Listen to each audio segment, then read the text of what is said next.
మీ car EMI కట్టలేకపోతున్నారా? మీ car EMI మేము కడతాం. ఈ నెంబర్కి కాల్ చేయండి. నమస్తే, welcome back to Suman TV. నేను మీ సంజయ్. ఈరోజు మనతో పాటు ఉన్నారు immigration law consultant advocate Aditya Mallela garu. సార్తో మాట్లాడి కొన్ని విషయాలు తెలుసుకుందాం. నమస్తే సార్. హలో అండి. డిపెండెన్స్ స్పోస్, అసలు ఈ డిపెండెన్స్ స్పోస్ అనే వాళ్ళు ఏ విషయాలపై వెళ్ళొచ్చు అంటారు అమెరికాకి?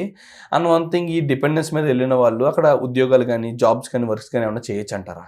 సో డిపెండెంట్ అనగానే సో ఎవరెవరు డిపెండెంట్ కిందకి వస్తారు అంటే మనకి పిల్లలు వస్తారు, లేకపోతే ఏంటంటే వైఫ్ ఆర్ హస్బెండ్ రావచ్చు.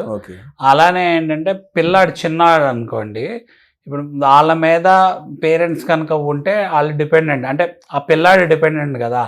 సో మనం ఇప్పుడు బర్త్ రైట్ సిటిజన్షిప్లో కూడా చెప్పుకున్నాం. ఏంటి అంటే వాళ్ళకి బర్త్ రైట్ సిటిజన్షిప్ ఎప్పుడైతే ఇది పోయిందో, అట్లీస్ట్ పిల్లాడికైనా వాళ్ళు సిటిజన్ అయ్యే సిచ్యువేషన్ లేకపోతే వీళ్ళకి గ్రీన్ కార్డ్ రావటం, పేరెంట్స్ కి గ్రీన్ కార్డ్ రావటం చాలా టైం పడుతుంది. సో పిల్లాడికైనా వస్తే పిల్లాడు పెద్దాడైనాక స్పాన్సర్ చేయొచ్చు అన్న ఉద్దేశం ఉండేది. ప్లస్ ఏంటి, అప్పుడు వరకు డిపెండెంట్గా డిపెండెంట్గా వీళ్ళు ఉండొచ్చుగా. ప్లస్ ఒక్కోసారి ఏంటంటే వర్క్ దొరకలేదు అనుకోండి, వ్యాలిడ్ వర్క్, ఇల్లీగల్గా డిపెండెంట్ మీద వర్క్ చేస్తూ ఉంటారు అనమాట. సో ఇక్కడ ఏమైంది అంటే అసలు డిపెండెంట్ వీసా అనగానే సో దాని క్యారెక్టరిస్టిక్ ఏంటి? ఇప్పుడు స్టూడెంట్ వీసా అనగానే చదువుకోవటానికి వెళ్తున్నాం. సో చదువుకోవటానికి మనం వెళ్ళాం అనుకోండి, లైక్ మన స్పౌస్ ఎవరైతే ఉన్నారో వాళ్ళు మనతో పాటు కలిసి ఉంటే వాళ్ళు డిపెండెంట్ వీసా అవుతారు. లేకపోతే మనం వర్క్ పర్పస్కి వెళ్ళాము, లైక్ ఏంటంటే అక్కడ వర్క్ చేయడానికి వెళ్ళాం, వర్క్ కేటగిరీ వీసా. సో ఎవరైతే మన స్పౌస్ మన దగ్గర ఉన్నారు అనుకోండి, వాళ్ళు డిపెండెంట్ అవుతారు, ఆ వర్క్ వీసా మీద డిపెండెంట్ అవుతారు. స్టూడెంట్ వీసా మీద వెళ్ళాలి, స్టూడెంట్ వీసా మీద డిపెండెంట్ అవుతారు. అలాగే ఇప్పుడు ఏమవుతుంది, సో చాలా మటుకి కొంతమంది వ్యాలిడ్ వర్క్ వీసాలు అయినప్పుడు డిపెండెంట్ స్టేటస్కి వెళ్ళిపోతారు. ఎందుకు వెళ్ళాల్సి వస్తుంది అంటే జాబులు పోతే వాళ్ళు తిరిగి మళ్ళీ ఇండియా వెళ్ళిపోవాల్సిన సిచ్యువేషన్ ఉంటుంది. సో మరి ఇండియా వెళ్ళిపోయాకంటే డిపెండెంట్ వీసా మీద కన్వర్ట్ చేసుకొని ఈ లోపల జాబ్స్ ఏమైనా దొరుకుతాయి, లేకపోతే ఏమైనా ఎంప్లాయర్ ఏదన్నా స్పాన్సర్ చేస్తారు అనేది ఎత్తుక్కుంటారు కాబట్టి, సెర్చ్ చేసుకుంటారు కాబట్టి, సో ఆ బఫర్ వాళ్ళకు ఉండాలి కాబట్టి వాళ్ళు డిపెండెంట్ వీసా మీదకి వెళ్తారు. సో డిపెండెంట్ వీసా మీద మరి వర్క్ చేయొచ్చా అనేది major question. So dependent visa మీద వర్క్ చేయకూడదు. సో బట్ ఎవరు వర్క్ చేయొచ్చు అంటే డిపెండెంట్ వీసా మీద ఇప్పుడు ఈఏడి స్టేజ్ అని ఉంటుంది. So employment authorisation document stage అంటే గ్రీన్ కార్డ్ అప్లై చేశాక మనకు అర్థం కావడానికి ఫైనల్ స్టేజ్ అనుకోండి. సో ఆ గ్రీన్ కార్డు మీద ఉండి వాళ్ళ ఫైనల్ స్టేజ్ మీద ఉన్న వాళ్ళకి రిలేటెడ్ డిపెండెంట్ ఆ వర్క్ ఆథరైజేషన్ డాక్యుమెంట్ని బేస్ చేసుకొని వాళ్ళు వర్క్ చేసుకోవచ్చు. వాళ్ళకి ఒక్కరికి ఈ ఎలిజిబిలిటీ ఉంది. సో ట్రంప్ లాస్ట్ టైం వచ్చినప్పుడు కూడా దాని రెన్యువల్ పరంగా కానీ వాటి పరంగా స్ట్రిక్ట్ చేశాడు అని చెప్పేసి ఆల్రెడీ విన్నాం. ఈసారి కూడా దాని మీద ఏదైనా ఎక్కువ డాక్యుమెంటేషన్ ప్రొవైడ్ చేయమనో లేకపోతే అది రివోక్ చేస్తాడేమో అని చెప్పి అందరు భయంగా ఉన్నారు. సో ఎందుకు అసలు మేజర్గా ఎందుకు ఈ టాక్స్ అని నడుస్తున్నాయి అంటే చాలా మంది లాని మిస్యూజ్ చేస్తున్నారని. సో మన వాళ్ళు అక్కడ ఏం చేస్తారు, స్టూడెంట్ వీసాకి వెళ్ళి part time job on campus చేయాలైతే పార్ట్ టైం జాబ్ కంటే ఎక్కువ number of hours off campus చేస్తారు. అలాగే మీరు అబ్జర్వ్ చేయండి, ఎవరైనా డిపెండెంట్ వీసా మీద ఉన్నారనుకోండి, వాళ్ళు అక్కడ మేము ఖాళీగా ఏముంటాము, ఇన్ని రోజులు ఖాళీగా ఉండే బదులు ఏదో వర్క్ చేసుకోవచ్చు కదా అని చెప్పి ఇల్లీగల్ గా వర్క్ చేస్తుంటారు. ఇల్లీగల్ గా అనగానే మన చాలా మంది చూసాం, గ్రాసరీ స్టోర్స్ లో చేస్తారు, హోటల్స్ లో చేస్తారు, రెస్టారెంట్స్ లో చేస్తారు. సో ఇలా వాళ్ళకి ఏం అవకాశం ఉంటే, లేకపోతే పెట్రోల్ గ్యాస్ బంక్లో పెట్రోల్ స్టేషన్ వాళ్ళకి ఏ అవకాశం ఉంటే వాటిని యూటిలైజ్ చేసుకొని వాళ్ళు అక్కడ అడ్వాంటేజ్ చూసుకుంటారు. ఎందుకు అంటే $to రూపీ కన్వర్షన్ కదా. ఇప్పుడు వాళ్ళు అక్కడ సర్వైవ్ అవ్వాలి అంటే డిపెండెంట్ కూడా ఎలాగోలా ఇల్లీగల్ గా వర్క్ చేసేస్తే కొంత డబ్బులు వాళ్ళకి యాడ్ అవుతాయి, లోన్స్ ఏదైనా ఉంటే తీర్చుకోవచ్చు, అలా ఆలోచనలో ఉంటారు. బట్ అది ఏంటంటే చాలా ఇబ్బంది అనమాట.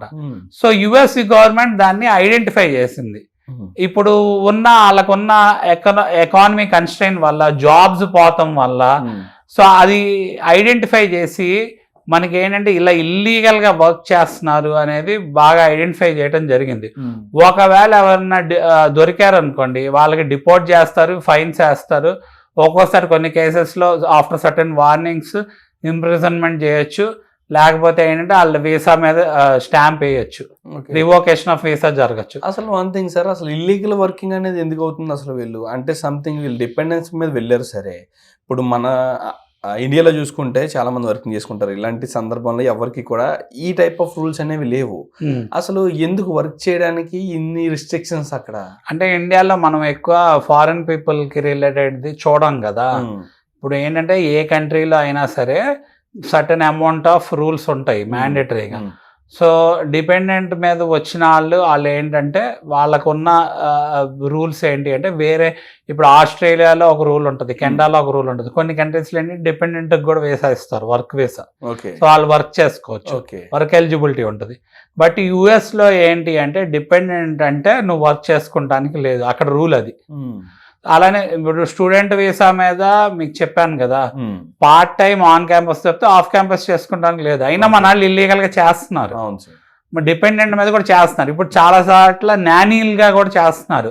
ఇప్పుడు విజిట్ వీసా మీద కూడా వెళ్ళి అక్కడ నానీల్ గా ఇలా ఇల్లీగల్ వర్క్స్ అంటే ఇల్లీగల్ అంటే అది ఇల్లీగల్ కాదు, అంటే వర్క్ ఇల్లీగల్ కాదు, బట్ ఆ స్టేటస్ మీద అలా వర్క్ చేయటం ఇల్లీగల్. సో మీకు ఏంటంటే ఇప్పుడు యుఎస్ లో ఏంటంటే చాలా క్లియర్ కట్టుకుంటుంది, ఎవరన్నా ఎక్కడైనా వర్క్ చేయాలంటే వాళ్ళకి సర్టెన్ అమౌంట్ ఆఫ్ కంప్లైంట్స్ ఉండాలి, ప్లస్ వాళ్ళకి పర్టికులర్ వర్క్ వీసా ఉండాలి. ఆ వర్క్ వీసాను కంప్లైంట్స్ లేకుండా మీరు అలా చేస్తే అది ఇల్లీగల్ కేటగిరీ కిందకి వచ్చేస్తుంది. అందుకని ఏంటంటే ఎవరు వర్క్ చేయకుండా ఉండటం బెటర్. ఎప్పుడైతే ట్రంప్ ఇంతకుముందు కూడా రూలింగ్ లోకి వచ్చినప్పుడు ఈ లోకల్ నాన్ లోకల్ నడిచింది. సో మరి అక్కడ వాళ్ళు ఐడెంటిఫై చేస్తారు కదా, ఎక్కువ మంది వేరే మైగ్రెంట్స్ వచ్చేసి ఇక్కడ వర్క్ చేస్తున్నారు, దానివల్ల మా ఈ లోకల్ జాబ్స్ కూడా పోతున్నాయి. సో చిన్న చిన్న జాబ్స్ ఇలాంటివి కూడా పోతే మరి అక్కడ లోకల్స్ కూడా ఏమి అడ్వాంటేజ్ లేకపోతే ఇబ్బంది కదా. సో ఇప్పుడు మెయిన్ గా నడుస్తుంది ఏంటి, ఫస్ట్ మూవర్స్ కి అడ్వాంటేజెస్ ఉండాలి. ల్యాండ్ ఆఫ్ మైగ్రెంట్స్ అయినా డెఫినెట్ గా ఇప్పుడు యూరోప్ నుంచి మైగ్రేట్ అయిన వాళ్ళు ఫస్ట్ మూవర్స్, సౌత్ అమెరికా నుంచి కాంటినెంట్ నుంచి మైగ్రేట్ అయిన వాళ్ళు సెకండ్ మూవర్స్ అనుకోండి, ఏషియన్స్ నెక్స్ట్ మైగ్రేటర్స్ అనుకోండి. మరి వీళ్ళందరూ వచ్చేసి ఎక్కువ పాపులేషన్ పెరిగిపోయే కొందికి ఛాలెంజ్ కదా, ఒకరికొకరు థ్రెట్ కాబట్టి. సో అందుకని ఆ ఇబ్బంది నడిచిద్ది అనమాట. Okay sir, thank you sir, thank you very much, చాలా మంచి ఇన్ఫర్మేషన్ ఇచ్చారు. నమస్తే.